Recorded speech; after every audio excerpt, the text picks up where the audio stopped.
ADHD is not a genetic problem. It's purely a nutritional problem, and I can prove it. ADHD stands for Attention Deficit Hyperactivity Disorder. Low attention and hyperactivity. Let me just quickly run through how they diagnose people with ADHD. Makes mistakes frequently, does not pay attention to detail, does not listen when spoken to directly, doesn't follow through and complete things, cannot play quietly, problem organizing, losing things, often fidgets, too much energy, talks too much.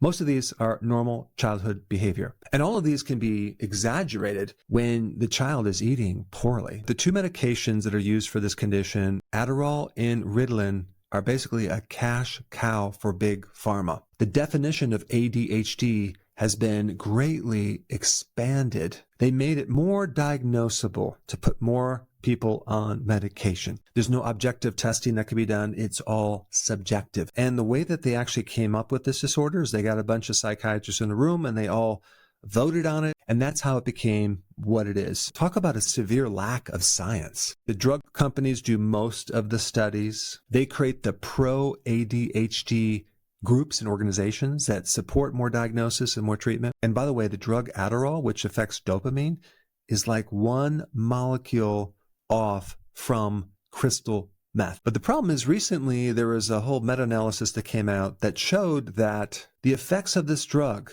in a double-blinded study after 36 months showed that any benefit from Adderall faded to zero, going back to the same symptoms they started with. Of course, if you put anyone on a drug like that, their performance is going to increase for a while until the drug wears off. But the problem is, what about the side effects, right? There's a lot of side effects. Aggressive behavior dulls the mood. Why? Because it affects their neurotransmitters artificially. Now, I did look at what it said in Wikipedia about this condition as far as the cause, and there's a lot of data on genetics. And I looked at the actual genes that are supposed to be causing ADHD. They gave this impression that, it's genetic and you really can't do anything, so you might as well just take the medication and see if that can help. But lifestyle changes, food, deficiencies, stress, those are the things that cause these genes to act in a certain way. There is some known things about this condition. We do know that there's some metabolic problem with the prefrontal cortex of the brain. There are some metabolic changes, and I'm talking about the way that the brain metabolizes fuel. And this makes a lot of sense because if you start to starve the fuel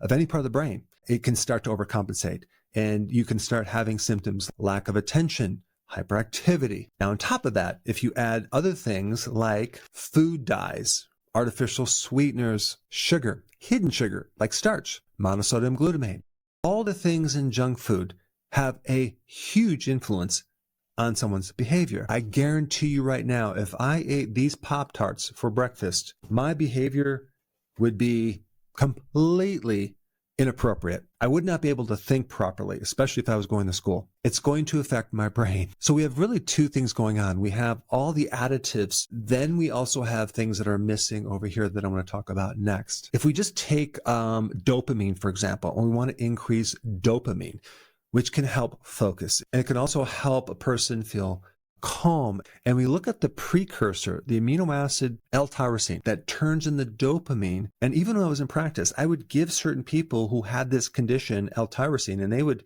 do much better just from giving them this one amino acid. But I wouldn't even recommend taking that amino acid. Instead, I would consume the food that is high in L-tyrosine: meat, fish, eggs, cheese. And so just think about how many children don't consume meat, fish, eggs, or cheese. They're consuming more carbohydrates. They're consuming more junk foods. In fact, in a teenager, it's 63% of their calories is composed of junk food, not high quality protein. There was an interesting meta-analysis done in 2021. Broad spectrum micronutrients, especially B6, zinc, magnesium, significantly decrease ADHD symptoms. And here's another double-blinded study showing decreased hyperactivity and aggressiveness just by taking two things, magnesium and B6. Also, adding omega-3 fatty acids from fish oils gave a moderate improvement in inattention, and guess what? Without any side effects. And hands down, the most overlooked nutrient, especially in psychiatric conditions, is vitamin B1, the natural version of B1, L-theanine, and it's from garlic. But B1 enables the brain to utilize fuel, especially glucose. If a child is consuming a lot of glucose in the form of refined carbohydrates and sugars like they are, what's going to happen is their brain, especially the frontal part that they need to focus and feel calm, it's not going to get fuel because the refined carbs are depleting vitamin B1. B1 is something your body needs to make acetylcholine, a very important neurotransmitter in cognitive function. I really believe, based on all of the evidence, that ADHD is a glucose metabolic dysfunction where that child has consumed way too many carbohydrates for way too long, depleting the micronutrients, creating these behavioral changes. I mean, if we just take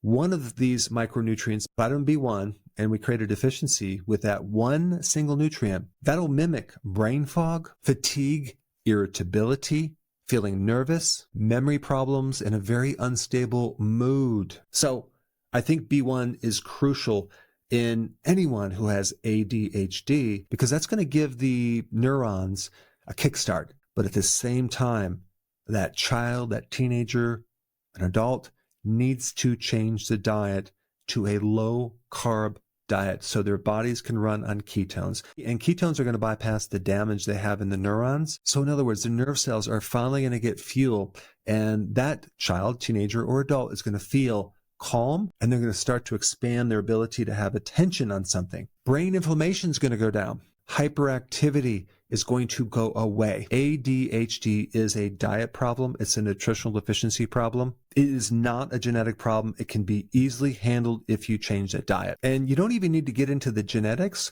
All you have to do is correct the diet, give the person the nutrition to create the control over those genes if there's potentially any genes really involved. So if you have any questions on the version of the ketogenic diet that you need to be on or your child needs to be on, I will put that link down below. And of course, you need to get rid of the junk food that has all the chemicals and the colorings, preservatives, and the refined carbohydrates for sure. So go ahead and try this and then come back to this video and report in the comments on how much better your child or yourself is doing.